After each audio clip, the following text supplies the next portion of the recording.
Bismillahirrahmanirrahim. Assalamu alaikum. This is me Muhammad Asif and you are watching my YouTube channel Asif Zib MLT videos. ये viewers, आज हम discuss करेंगे एक सवाल जो कि मोस्ट कॉमनली पूछा जाता है एक डिजीज़ के मुतालिक जिसका नाम है थैलेसीमिया माइनर, कि क्या थैलेसीमिया माइनर के इंडिविजुअल्स नॉर्मल लाइफ गुजारते हैं या इनको कोई एबनॉर्मलिटीज़ होती हैं।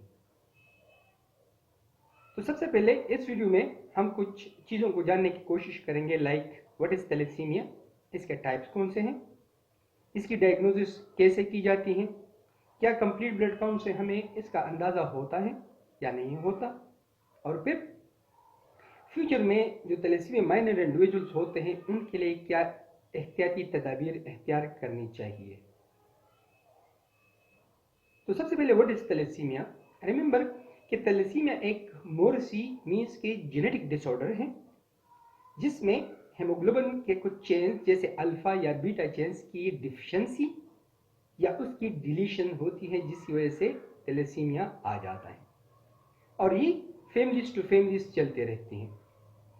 तो इसको हम कहते हैं thalassaemia.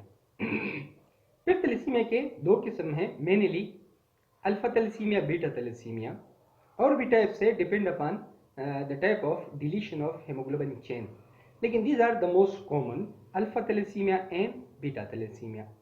So alpha thalassemia thalassemia के वो टाइप है जिसमें अल्फा चेन की डिलीशन या उसमें म्यूटेशन होती है या उसकी डिफिशिएंसी होती है।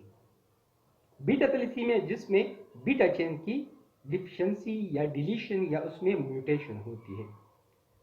जो बीटा थैलेसीमिया है उसमें मोस्टली म्यूटेशंस होती हैं, जबकि अल्फा थैलेसीमिया में मोस्टली डिलीशन ऑफ जीन्स होते हैं।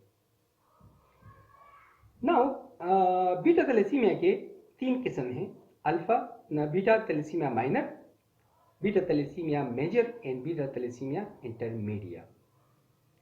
बीटा थैलेसीमिया मेजर के जो बच्चे होते हैं वो ट्रांसफ्यूजन डिपेंडेंट होते हैं और उनको हर 15 दिन बाद या मंथ में एक मरतबा ट्रांसफ्यूजन की ज़रूरत पड़ती है।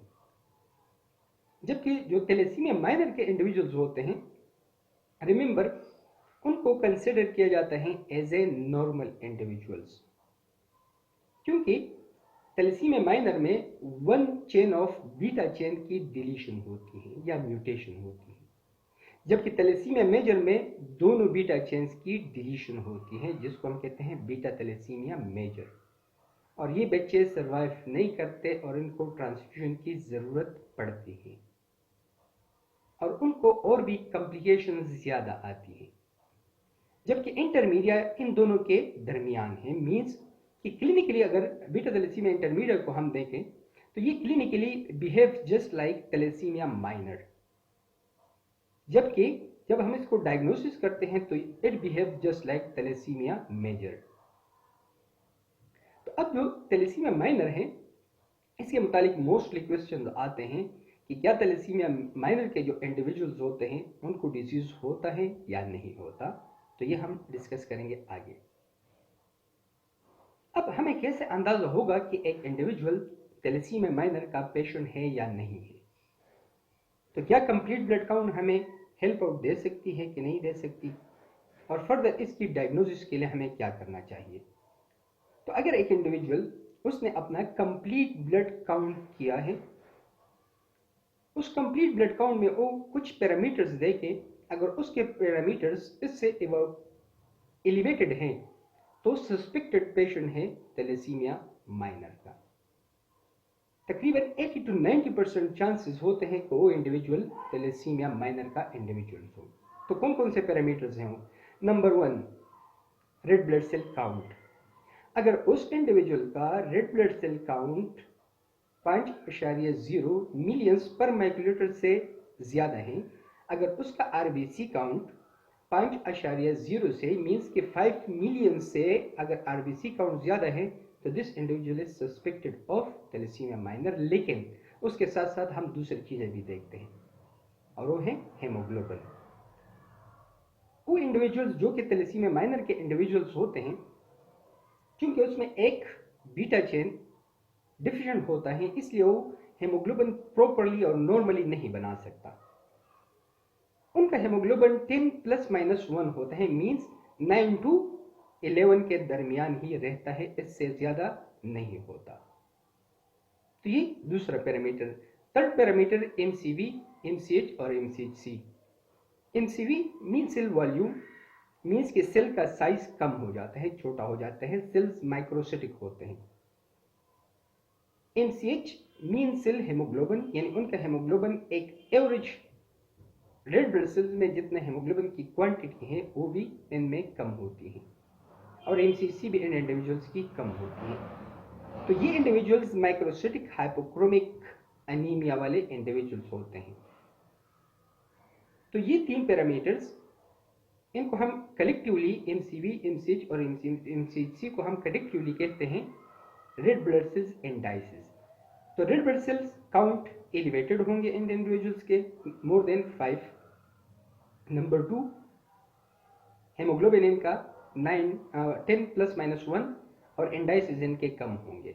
तो ये इंडिविजुअल्स 80 to 90% इसमें सस्पेक्टेड है कि दीज इंडिविजुअल्स में बी ऑफ थैलेसीमिया माइनर।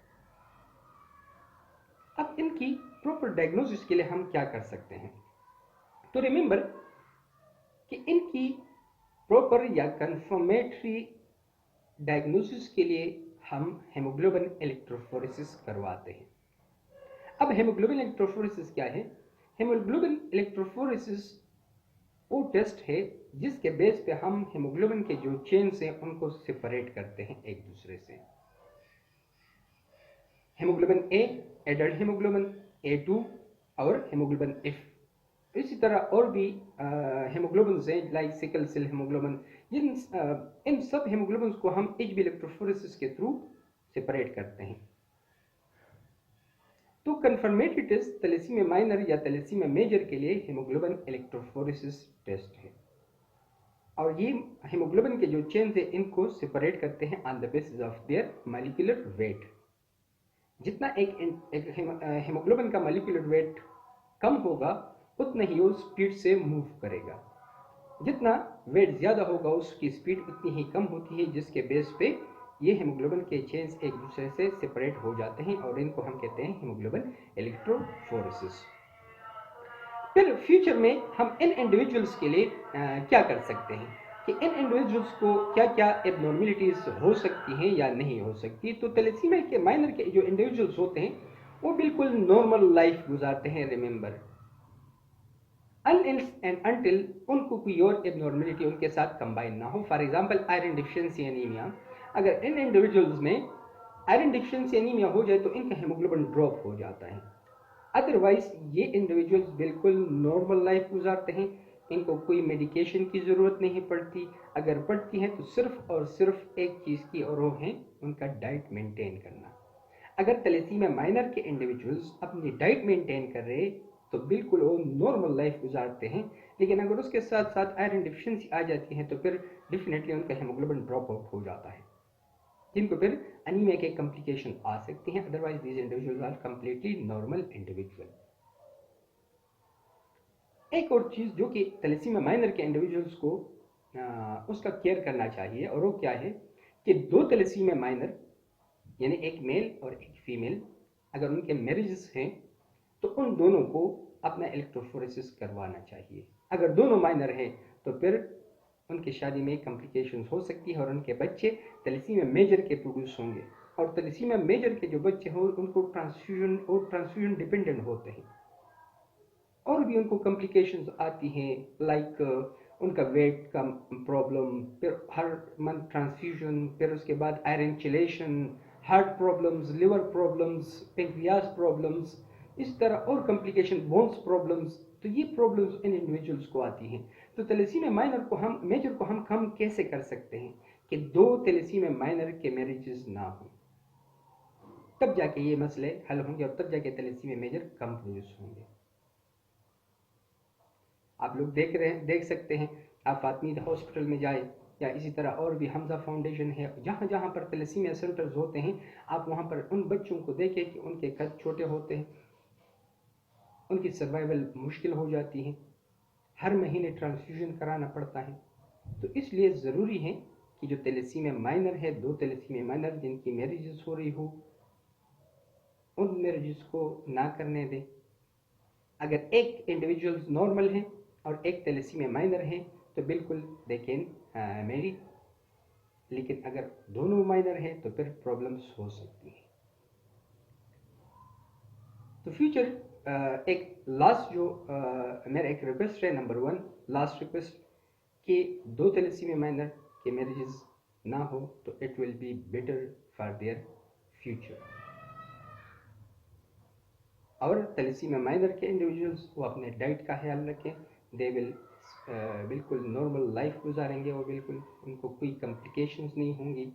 तो ये था आज का थैलेसीमिया माइनर के हवाले से, थैलेसीमिया मेजर के हवाले से और थैलेसीमिया इंटरमीडिएट के हवाले से। थैलेसीमिया इंटरमीडिएट के हवाले से मैं आपको सिर्फ चंद बातें बता दूं कि थैलेसीमिया माइनर के इंडिविजुअल्स भी बिल्कुल नॉर्मल लाइफ गुजारते हैं, उनको ट्रांसफ्यूजन की ज़रूरत नहीं पड़ती। कभी कभार एक मरतबा उनको ट्रांसफ्यूजन की ज़रूरत पड़ जाती है, कि कुछ इंडिविजुअल्स को नहीं भी पड़ती और वो बिल्कुल नॉर्मल लाइफ गुजारते हैं जस्ट लाइक थैलेसीमिया माइनर के। लेकिन जब हम उसके स्मेयर देखते हैं या उनकी सीबीसी देखते हैं तो उनकी CBC just like smear specially just like thalassemia major की तरह होते हैं कि एबनॉर्मेलिटीज़ ज़्यादा होते हैं, अनाइसोसाइटोसिस होती है स्मेयर में, पोकिलोसाइटोसिस होती है स्मेयर में, और इसी तरह इलेक्ट्रोसाइट्स, टीयर ड्रॉप सेल्स, ये सारे सेल्स इनके स्मेयर में मौजूद होते हैं। उम्मीद है आपको वीडियो पसंद आई होगी। ये अपने कुलीग के साथ भी शेयर करें, अपने दोस्तों के साथ भी शेयर करें, ताकि ज़्यादा से ज़्यादा लोगों को थैलेसीमिया माइनर के बारे में अवेयरनेस हो। और रिमेंबर एक चीज़ कि रिसर्च से साबित हुआ है कि पाकिस्तान में 3.0 से लेकर 4.4 तक परसेंट तक ये थैलेसीमिया माइनर के इंडिविजुअल्स हैं, और स्पेशली हमारे KPK में फिर इसकी परसेंटेज और भी ज़्यादा है, जो कि रिसर्च पब्लिक जो रिसर्च है उनसे साबित हुआ है कि KPK में इसकी रेशो 9 से 11% तक है, और वो बिकॉज ऑफ कज़न मैरिजेस। तो ये उम्मीद है आपको ये वीडियो पसंद आई होगी, अपने दोस्तों के साथ भी शेयर करें, चैनल को सब्सक्राइब कीजिएगा और वीडियो को लाइक कीजिएगा अगर आपको पसंद आए। Thank you so much. This is me Mohammad Asif. अस्सलाम वालेकुम।